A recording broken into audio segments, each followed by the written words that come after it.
Hi, let's continue chapter 1, what is psychology. Today we are going to do topics which are 3 in number. First, evolution of psychology, then evolution of psychology in India, and the themes of psychology. Let's start with topic 1, which is evolution of psychology. Now let me tell you here that evolution is the same concept as a school of thought, as approaches, as theoretical viewpoints or theoretical perspectives. Now, various psychologists have given different viewpoints about the concept of what is psychology. That is what we are going to study here in the history of psychology or the evolution of psychology. Let's start with first school of thought, which is structuralism. Now, every school of thought will have a country in which they originated, the name of the psychologist, and the concept and the methodology by which they studied it. First school of thought is structuralism.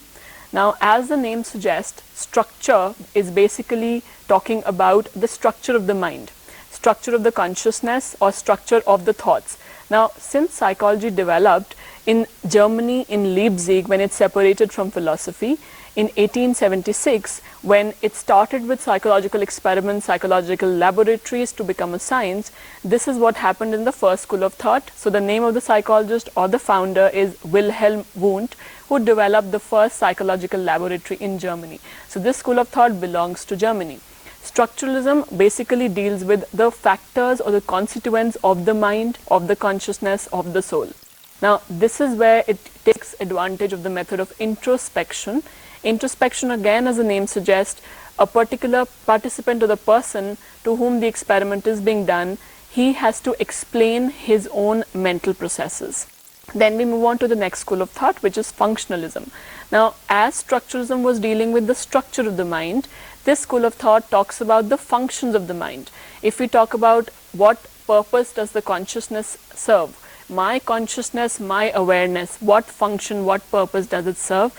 That is basically to adapt to the environment, to deal with the environment or the people around me, situations around me effectively. This school of thought developed in US, America by William James. And then we move on to the third school of thought, which is Gestalt psychology. Now, if I show you the pen like this, and if I show you the pen with its separate parts, you will not really understand its separate parts like this. You will understand the total picture that I give you. If I show you a triangle which is broken into separate parts, your mind will still put a total picture into it and give you a triangle. If you look at the Diwali lights, separate bulb light up separately, but you still look at the pattern of Diwali lights. When we go to a cinema hall, we look at the screen. It is not separate projection, separate scenes projected. We look at it as a separate combined scene. That is the Gestalt school, which says that we are not talking about the structures, we're talking about the total part. When we have the separate parts, the totality loses its meaning, totality loses its significance. So this school of thought says whole is more than the sum of the parts. This school of thought was given by Kohler, Kofka and Wertheimer. Now let me put it here that you will find these names a little difficult initially because these are Western names and these are not Indian names. So a little time is required for you to understand. Read up again and again, listen to it again and again, you will remember them. That is the Gestalt school. Let's move on to the fourth school of thought, which is behaviorism. Now this school of thought is given by John Watson primarily. He was the main person. Behavior is what it studies. Now Watson was very particular about psychology being a science. So he basically focused on scientific, measurable, observable data. Whatever you can see, what is going on here is what you can't see. So that was totally rejected. What you can see outside was what you can measure, and therefore Watson considered that. So stimulus outside, my response, stimulus-response association is what Watson scientifically wanted to study. Next school of thought is psychoanalysis. Now this is a very famous school of thought. It is used in a lot of other disciplines as well. This was given by a very famous person, Sigmund Freud. All of you must have heard his name also. Now this school of thought says a very different point of view. It says you analyze the psyche through the unconscious. Now what you can hear right now is the conscious. What is not, you're not aware of, something very painful, very traumatic, that the mind has chosen to forget. That is the unconscious part of you. Such needs, such desires are in the unconscious. That is what governs our behavior without even us being aware of it. That is what Freud talked about. He also said you can cure diseases by understanding what is there in the unconscious. That is what was said by Sigmund Freud. Next school of thought, humanistic approach. Now this view of thought is very different from all the others again, and especially from psychoanalysis, because psychoanalysis was talking about a negative view of human being. Humanist, as the name suggests again, talks about human beings as being very positive, as being very good, as being very goal directed. So they can easily work towards their free will, what they think is right, because they are good. That is what Abraham Maslow and Carl Rogers talked about. Next school of thought, and the last one, is cognitive psychology. Now cognition, if we talk about a term, is the same as mental processes. That is all the processes of the mind, like thinking, like decision making, like memory. All these are functions of the mind which we call as cognition. Now this school of thought was given by Jean Piaget and Vygotsky, a Russian psychologist. They said the way people think, the way people remember, the way people use different mental processes is what we study in cognitive psychology. We also try and understand how a human being constructs actively the data around. So use of the mind in actively constructing the data around. That is the last school of thought. Let's move on to the next topic, development of psychology in India. Now we've already done development of psychology all over the world. Let's come to hometown India.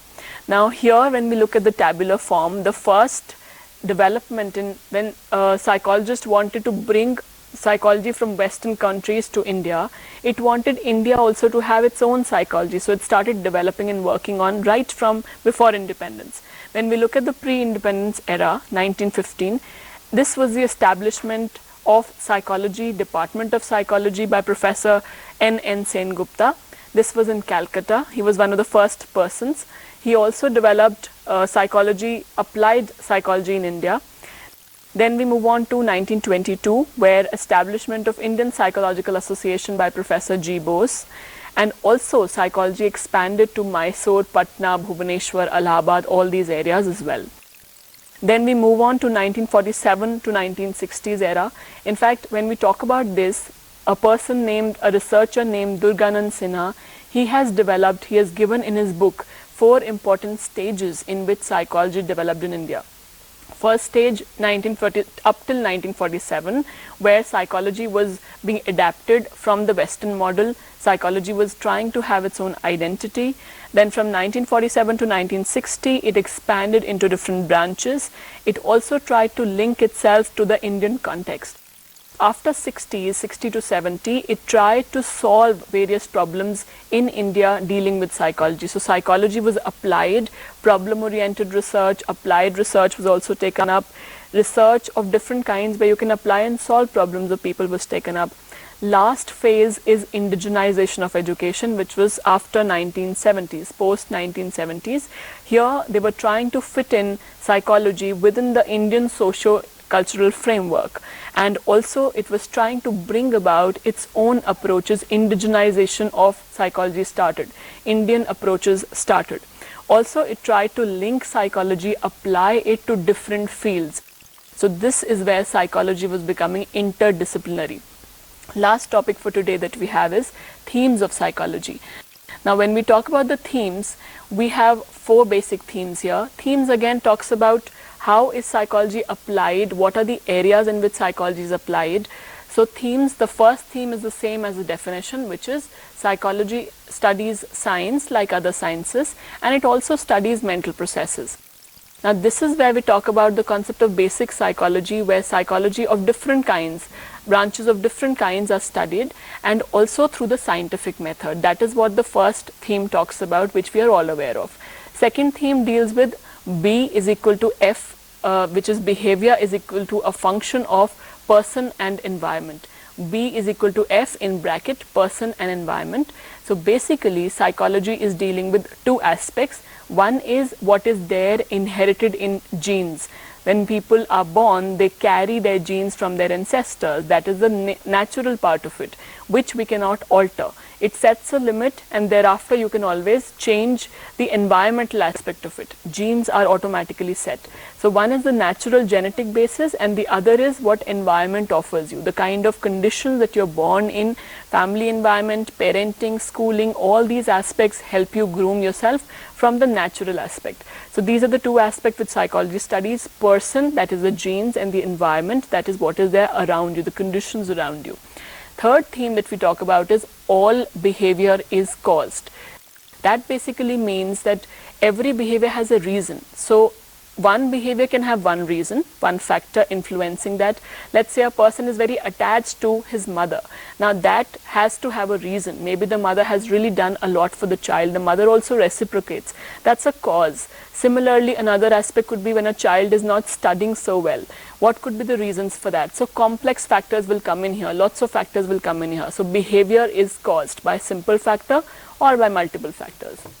Fourth theme that we talk about is psychology is developing in a cultural context. When we study a culture, let's say a culture of India and a culture of America, the two are very different. So when we study one, a particular action of a person can have a different meaning in a different culture. Somebody waving can have a different meaning in another culture. So therefore you have to be very particular about the different cultures to understand how people are born and brought up in different cultures and how their psychology develops. The last theme talks about the application of psychology to different cultural contexts. Now here the purpose of psychology and understanding psychology is not just to read it up, but also to use it in your daily life to modify your behavior for the better. So this is where psychology is an applied field, applied to different areas, and that is where we can make use of using psychology in different practical settings to help you grow into a better human being. Let's continue with this table, which is a part of both evolution of psychology and evolution of psychology in India. Let's look at this table. First, 1879, structuralism as a school of thought developed. 1890, William James, functionalism continued. 1895. 1900, Freud did his research on psychoanalysis. Surprisingly, he was not a psychologist, he was a general physician. 1904, Ivan Pavlov won a Nobel Prize in his research on dogs. This was a behaviorist who was not a psychologist again, he was also a physician. 1905, the first intelligence test was developed. 1916, Calcutta department, we've already done. 1920, Germany, a Gestalt school, we've already done. 1922, Indian Scientific Association was developed. 1924, Indian Psychological Association, Psychoanalytic Association. 1924, again a behaviorist, Watson, this we've already covered. 1928, Professor N.N. Sengupta, Calcutta University. 1951, Humanism as a school of thought took over. 1953, Skinner, who was a behaviorist, also worked on it. 1955, NIMHANS was opened up. This is a mental hospital in Bangalore where a lot of patients are dealt with, a lot of degrees of psychology are also dealt with. 1962, Ranchi department, Ranchi hospital was opened up for psychology. 1973, Lawrence won a Nobel Prize for his research. 1978, decision-making research was done by Simon, again a Nobel Prize won. 1981, again Sperry did a research, won a Nobel Prize for split brain experiment. 1997, the latest one, NBRC, National Brain Research Commission, and last 2002, Kahneman won a Nobel Prize for his research on judgment.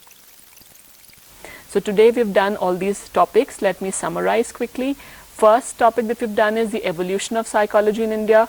Then we have done historical perspective in general, and then we've done the various themes of psychology, and this is what we end up the chapter with today. Thank you.